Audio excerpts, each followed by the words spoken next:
Welcome to this week's episode of Queen Space Conversations. I'm your host, Mary MJ Harper, and today I have special guest Camille Henderson, owner of Millie's Photography and Henderson Luxury Transportation Services, as well as the co-host of the Lion Experience podcast.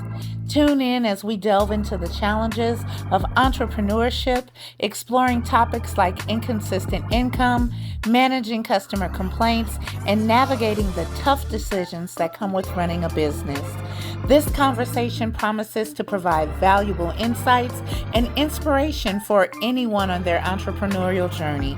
So come on in the room. Let's get started.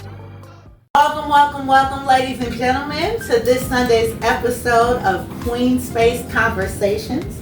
I am your host, Mary MJ Harper, and I am so honored to have in the Queen Space with me today my friend, Miss Camille Henderson. Hi. Hello. And Camille is a serial entrepreneur. She is the CEO of her own luxury transportation services. She is a photographer, an excellent photographer. You did the photos for the Inspiring Women's Award Gala this year. They were amazing. And you are also the host of the podcast, The Lion Experience. Yes. So Miss Camille is busy doing her thing out here in the community. And we just want to welcome you to the Queen Space. Thank you so much. Yes. Let's tell the people a little bit about who Camille is. Number one, personally, who are you as the individual? I am a strong black woman that will never give up. That's who I am. I'll never give up, and I'm always going to encourage others to succeed. Yeah. That's what I do, and that's what I hope that this podcast session does. Inspire someone, encourage someone, uplift someone, ignite someone, relaunch someone.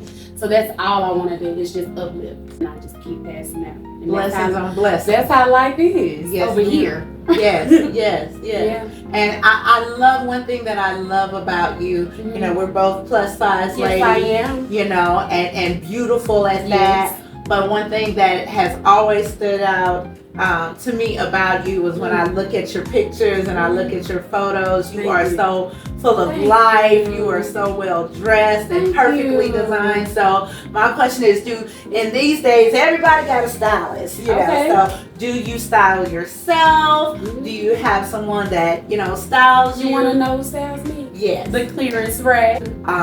With your son. How old is He's your 9. Okay. Antoine is 9. Okay. And how is motherhood for you? Motherhood is amazing. It's fun. It's so fun. It's funny. Like having a conversation with him, he needs to be on the podcast. He will definitely make you reflect. It's amazing. He asked me all the time, Mom, did you want a boy? I was like, yeah, baby. I didn't want to hurt his feelings, but I did want a little girl, and I wanted to name her Camille. I still do. But it didn't really matter. I could boo-hoo and cry when I found out it was a boy, and I would have did the same thing if it was a girl. Yeah. So, but motherhood is amazing. I'm learning more and more every day, but it is truly what inspires me to just never give up. So, speaking on the professional level, Okay. you are what I call a serial entrepreneur, like myself. Got as many businesses as I have fingers. Okay. With each one of those, particularly the photography, how long have you been working as a photographer, and what prompted you to take that aspect of it? So I chose to jump into photography because I was always that person that saw somebody taking pictures, and I was like, you want me to take that for you? I just wanted to make that moment happen. And even the person that was taking the picture, they needed to be in the photo too. So I was that person to make sure that the picture was fun. And I was like, I think I'm gonna go into photography. So I've been doing it for about 10 years.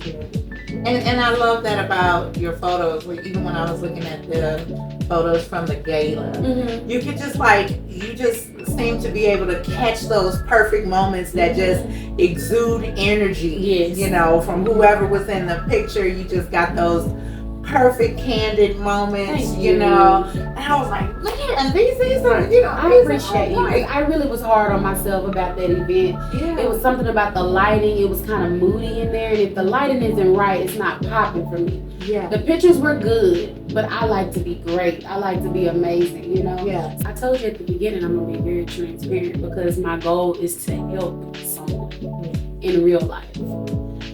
Y'all, 3 years ago, I had a boyfriend. I thought I was good. I struggled for about pretty much the whole 3 years. And when I say struggle, to me, an easy life is automatic bill pay. You know, that's the life I aim to be at. So if it's not like that, I'm struggling. Yeah. I'm struggling. My bills are not on automatic bill pay. So I said all that to say I did have my lights to get cut off. I had my water to be cut off. And I have a child. Yeah. And it wasn't that I didn't have the money for it. I was just holding on to it as long as I could. And I just let it because I really got to turn right back on. I didn't suffer. But to be in that situation, that's just not me. But you have to understand that flow of income changes instantly. Yeah. Like I said, I was a teacher. So that $4,000 that came every 15th, that's great. You pay all your bills, you live off $1,000 the rest of the month, you're good. No stress. But that flow changed. Some days I made $1,000 a day. Some days I made $500 a day. My goal started off at $150 a day. And then I was like, that's just too low. Then I went up to $400. And some days I made $400 a day. But those are low numbers. Yeah. And that's something I did want to touch. Faith in your finances. That's something that I learned. I had to learn it being in resignation, from resigning from being a teacher to being a full-time entrepreneur. I had to have faith. And so that faith is what has me here today. I like the scripture where it says faith without works is dead. So you got to put your faith into action. Yes. You know, and you got to be able to go out there and get the things that, you know, you want and the things that you're asking God for. You got to be able to go and pursue those things. Absolutely. You know, and that's one thing that I love about being a serial entrepreneur is that we have to have multiple streams of income. Oh yeah. You know, I definitely encourage people to have multiple streams of income. Yes. Even if you're not in a position where you can leave your full-time job right now, you know, just start to use those other resources to be able to build a cushion, to be able to build a foundation. I know for me, I recently made the decision to leave my job. Really? And yes, honey, I did. And Congrats. I was like, okay, Lord, you know, write the vision and make it plain. I went to work and I worked 8 hours a day. And I thought about what I brought home just one day after 8 hours. And the other day, I worked 2 hours. And you made And I made in 2 hours what I gave somebody 8 hours a day. And you had to drive there, right? And I had to drive there. And I said, oh, no, I ain't going back. I ain't going back. I'm not. No, if I could do that in 2 hours, you know, and so you made the decision to leave your job and go full time. Yeah, I want to express something. Yes. I haven't expressed it to no one. I went back to teach Thursday. Wow. I did. And I didn't want to go. I still don't want to go. It's a sacrifice. Yes. It's a straight up sacrifice. I did it for stability, but I'm going to work. I learned in those 3 years how to work my business. Yes. Now I'm going to do both of them at the same time. Yeah. I'm going to work that school. Those teachers are my clients. There you go. Those parents are my clients. I'm going to get a maternity shoot. There you go. Off of my parent just off of 2 days. Yeah. So it was very hard for me, and I definitely I was prideful at first because it's like, how am I gonna go be an entrepreneur and then go back to teaching? I feel like that wasn't a part of my story. I still have some issues with it, but I'm doing what I have to do. Yeah. You know what I'm saying? Like faith without works is dead. Yeah. You know what I'm saying? Yeah. So if it wasn't for me, I wasn't gonna get it. Yeah. If it wasn't for me, now my life has changed tremendously. Because while I'm at work teaching, that phone's still going off. Yeah. I'm still texting them. I'm still emailing them. And guess where I'm at on my lunch break? I'm at the gym. I'm at the gym on my conference and my lunch break. That's 3 minutes. The school is 5 minutes from the house. Now I'm going to have my son enrolled into the school, so I don't have to pay for after school care. Okay. Everything is flowing right there, 5 minutes from the house. So it works out for your benefit. It works out, and this is not long term. This is just a part of my plan. Because application, and I don't care about telling my business at this point because I'm surpassed it anyway. Somebody help me, it's gonna help somebody else too. What do you do when your funds are not funding? What do? You gonna look broke? No. You can't look like you are. You have to manifest. You have to speak life. You have to know that the light is truly almost right there at the end of the tunnel. You gotta know it without a shadow of a doubt. People say they have faith in God all day. What's next for me? I guess that's next. This is a trend. I'm transitioning into that, but that's gonna transition me to somewhere else. I don't know how, where. I don't have that planned out yet. I'm just trying to get used to waking up every morning, getting cute to go deal with people I really don't want to deal with. I'm just being honest. I'm not gonna be transparent. That's a challenge. Well, I'm gonna tell you, I will be praying for you. Please. Going into these schools, praying God's arms of protection and His angels being camped around you, because we see a lot going on in the news. Every time you turn on the news or turn on the TV, it's another shooting. It's teachers involved in all kind of things.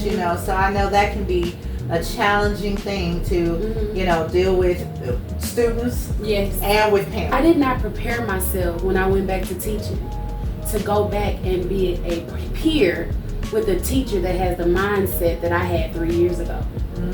So it's like, hold on, wait. That commercial Shaq was throwing that stuff. That's how I'm like, I don't have time for that. I understand your complaint, but you can't worry about that. Yeah. I'm over it. You know what I'm saying? Like, I'm not doing no work after work. I'm not taking no work home. I don't work on weekends. Okay. When I leave here, I'm done. Yeah. And that's something that I learned to keep my peace, my sanity, and my anxiety low.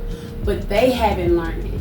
I never prepared myself for the mindset that I used to have when I have to work. So that's something I want to be transparent and let people know too. If you have to go back, be prepared for those demons, spirits, and minds. So it helps sometimes, when people share with us, their experiences with us as far as business and things like that, and to let us know that, hey, you're doing a good job, you got this, because sometimes we do need to get that feedback from our consumers and from our audience. So my question to you is, have you ever received negative feedback? Did you see it on Facebook? No. Girl, so I had my first negative review about 3 days ago. Oh wow. Okay. And I don't mind talking about it, but I definitely wasn't going to respond on Facebook to it. Yeah.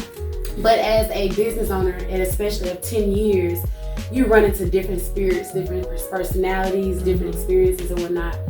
And I had a customer that was unhappy, but the work I did was flawless. Okay. The work I did was flawless. It was just a person that just wanted, when you go to a restaurant or a those steak, chronic people. and the steak, it's not cooked good or it's cooked too much, and they want a free steak. Yeah. So people pay for things and sometimes they want their money back, and I had a situation like that. So I'm in the midst of it, experiencing that right now. But it's okay. I'm not saying that I'm glad it happened. Yeah. But this experience has taught me a lot within my systems and my contracts and things like that, to just kind of nip things in the bud. Yeah.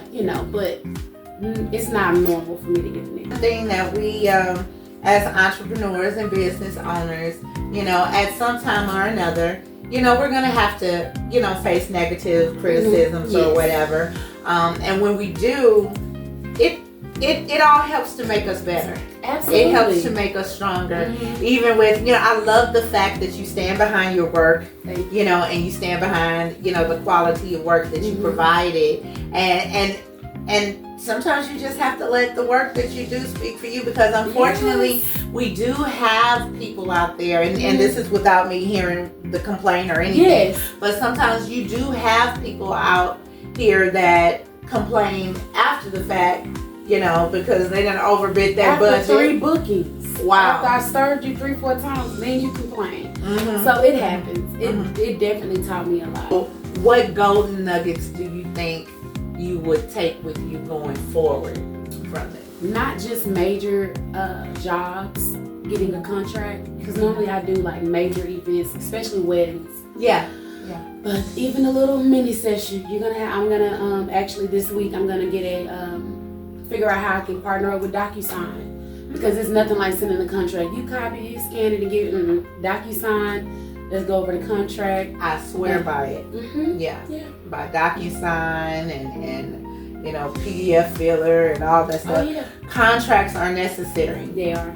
And I will say that, especially in the African American community, it's smaller communities. Mm-hmm. Sometimes, you will deal with people who say, contract, she act like she a real business. I know, right? We are a real business. It is. Yes.